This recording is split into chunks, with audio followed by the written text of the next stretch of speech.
Em característico da US, essas questões de assertivas, especialmente quando envolvem a mecânica. Então, saber a teoria da mecânica é muito importante para enfrentar essa prova, né? Bem, nessa questão é dito aqui na assertiva A que a força-peso e a elástica são exemplos de forças conservativas, onde o trabalho não depende da trajetória, né? Bem, vamos provar isso, porque não adianta você sair marcando isso porque você decorou. Não é assim que se faz a prova da US. É uma prova que tem que ser compreendido o que você está fazendo, né? Então a ideia é criticar essa assertiva 1. Imagine que você tem aqui uma superfície, aí você coloca um corpo nessa superfície, a uma altura h, existe um campo gravitacional aí presente, e você cria, essa força tem, esse corpo tem uma força-peso, e você escolhe uma trajetória para levar esse corpo até o solo. Vamos supor que essa trajetória seja completamente louca, assim, ó.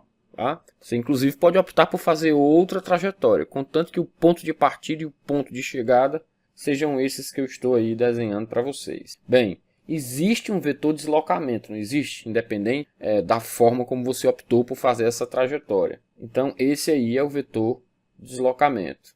Além disso, existe um ângulo θ entre o vetor peso e o vetor deslocamento, também independente de como você escolheu essa trajetória. O que é o trabalho da força-peso, já que ela é a única força aí? O que é o trabalho da força-peso, já que é ela que está em jogo na assertiva, né? Por definição, trabalho é um produto escalar entre dois vetores. É um produto entre dois vetores que dá um escalar.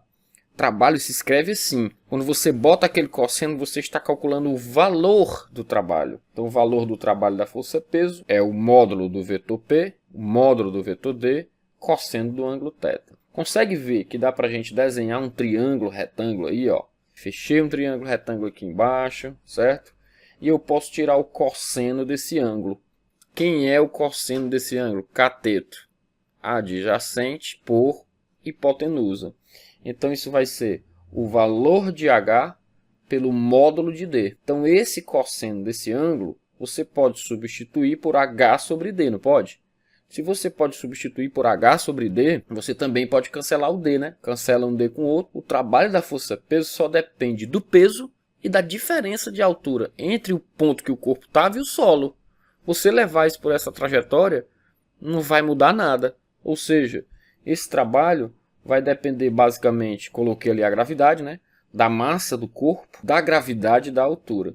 Consegue perceber que levar o corpo por essa trajetória ou levar o corpo por outra trajetória, como por exemplo essa aqui, ó, vai dar a mesma solução? Porque o ponto de partida e o ponto de chegada são os mesmos. Como também levar o corpo por essa trajetória aqui, ó, até chegar ao chão por aqui, ó, também é a mesma coisa, é mgh.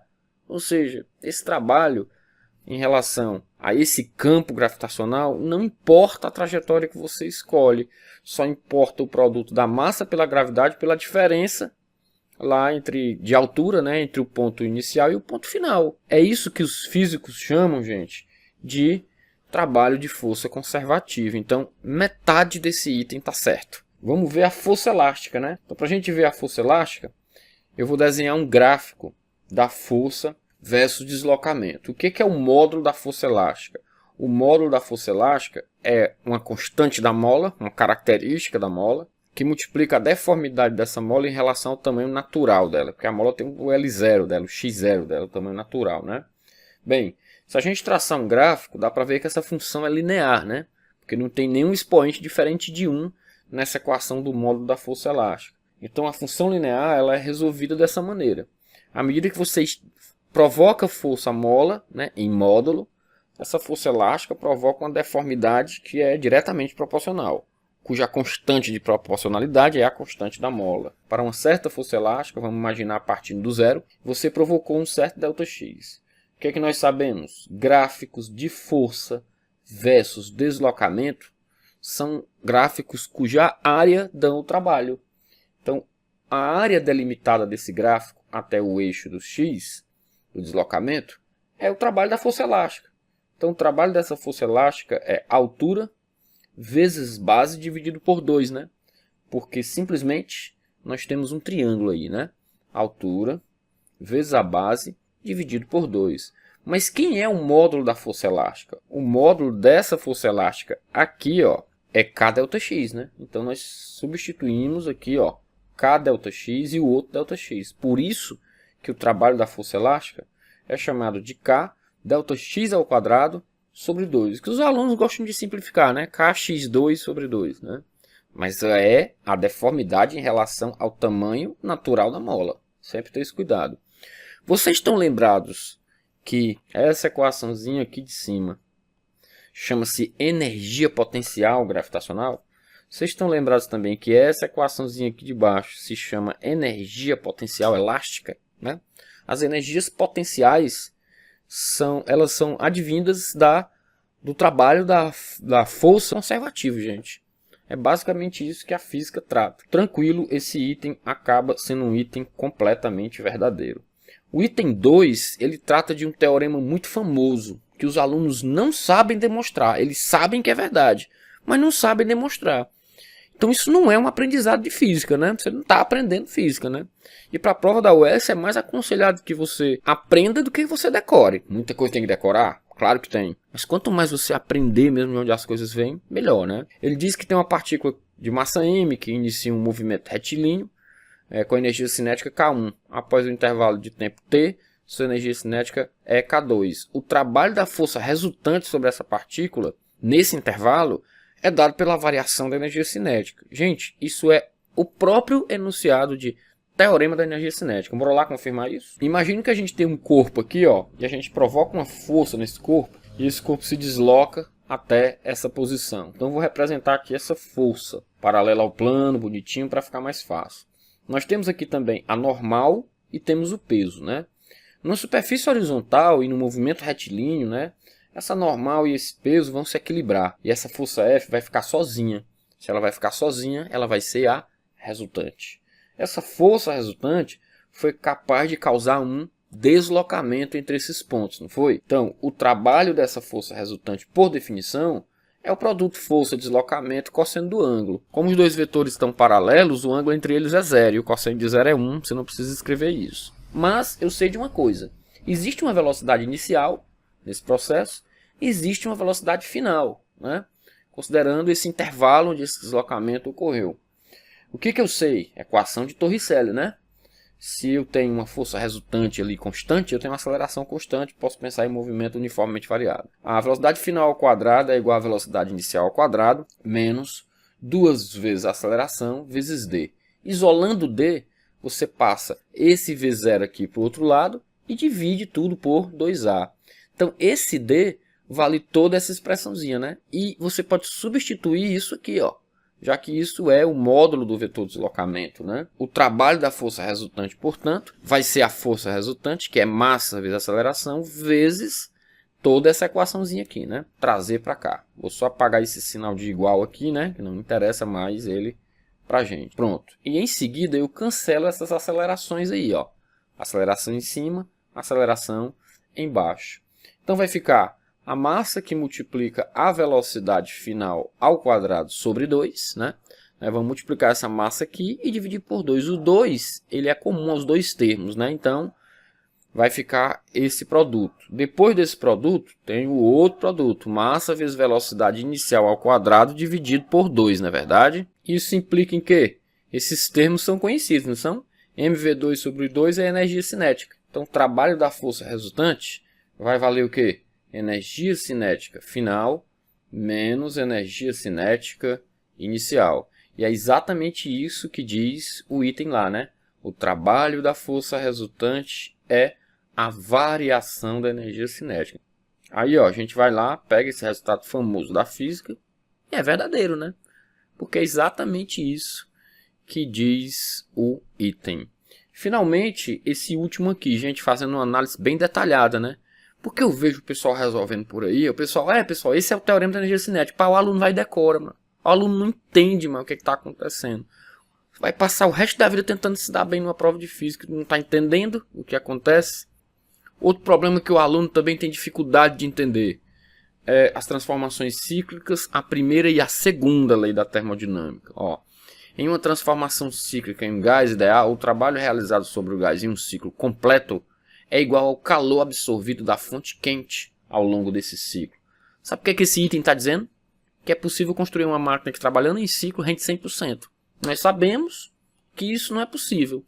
Você deve ter aprendido isso com o seu professor, mas por quê? Por que isso é verdade? Aí é um negócio que é difícil, né? Debater o porquê. A primeira lei da termodinâmica diz que toda a quantidade de calor que entra numa máquina se transforma em trabalho e variação da energia interna. E nos ciclos termodinâmicos, nós sabemos que a variação de temperatura é zero, né? Porque o estado inicial é igual ao estado final. No ciclo, o ponto de partida é igual ao ponto de chegada, né? Um ciclo. Então a temperatura final é igual à inicial, logo a variação de energia interna é igual a zero. Aí qual é a tentação do aluno? A tentação do aluno é dizer que o Q do ciclo é igual ao trabalho do ciclo. Já que esse termo aqui, ó, ele zera no ciclo, né? Mas, gente, a primeira lei da termodinâmica, ela é uma lei assimétrica. O que é uma lei assimétrica? É uma lei que, apesar de ser dotada de uma igualdade, ela pode ser lida num sentido, mas não deve ser lida em outro sentido. Curioso, né? Já viu algum professor de física falar isso para você? Você tem que ter cuidado com essa afirmação aqui. Essa afirmação ela não é verdadeira, tá? Por quê?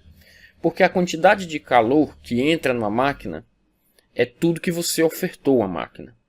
Uma parte vai ser energia útil, que você vai poder transformar em outras modalidades, como por exemplo o trabalho, né?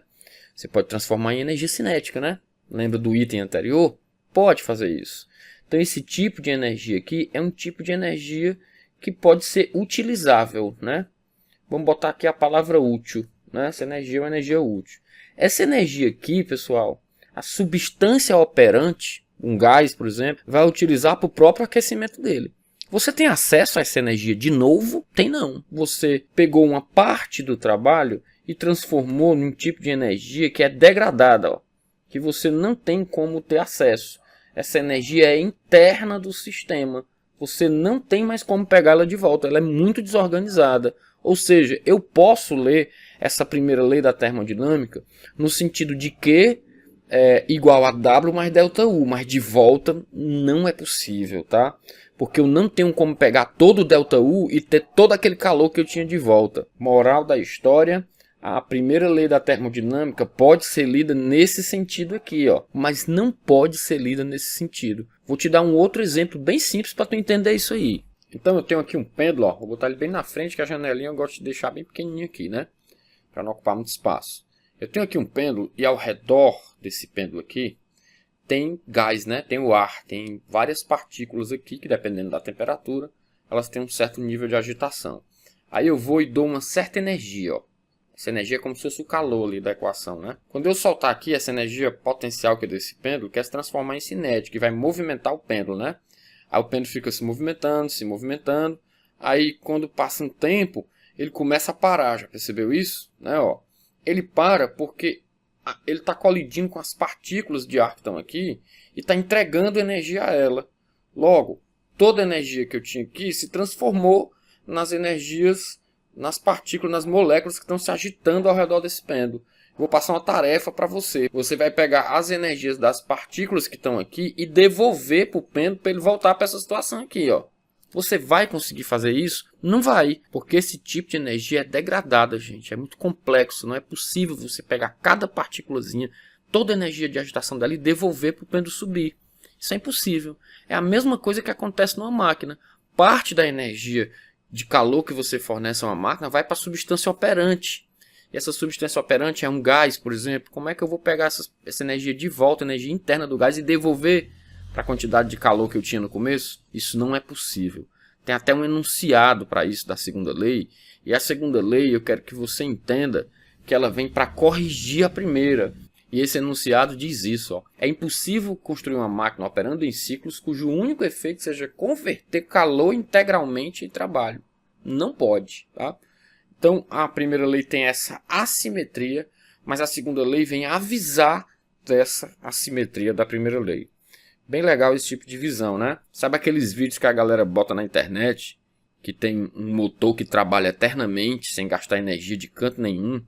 Eu já vi até um que a pessoa bota um imã na frente de um carrinho, é pendurado numa haste, aí bota outro imã aqui, solta um imã, atrai outro e o carro sai andando. Gente, isso é fake. Não pode, tá? Porque você construiu uma máquina que rende 100%, né? E não existe essa máquina. Uma máquina que trabalha eternamente sem parar nunca. Se fosse possível fazer isso, esse pêndulo que eu mostrei para vocês, jamais ele pararia, né? Se fosse possível construir essa máquina que nunca perde energia, que rende 100%, esse pêndulo nunca pararia. E na prática, nós sabemos que todos os sistemas degradam energia. Portanto, voltando lá no começo, a gente sabe que ele diz exatamente isso, né? Que todo calor pode se converter em trabalho. Isso é falso.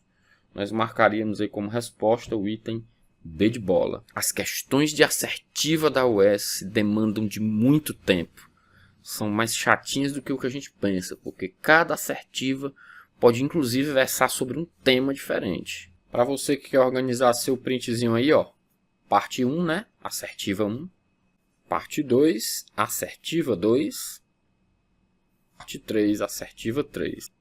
Verdadeiro, verdadeiro e falso.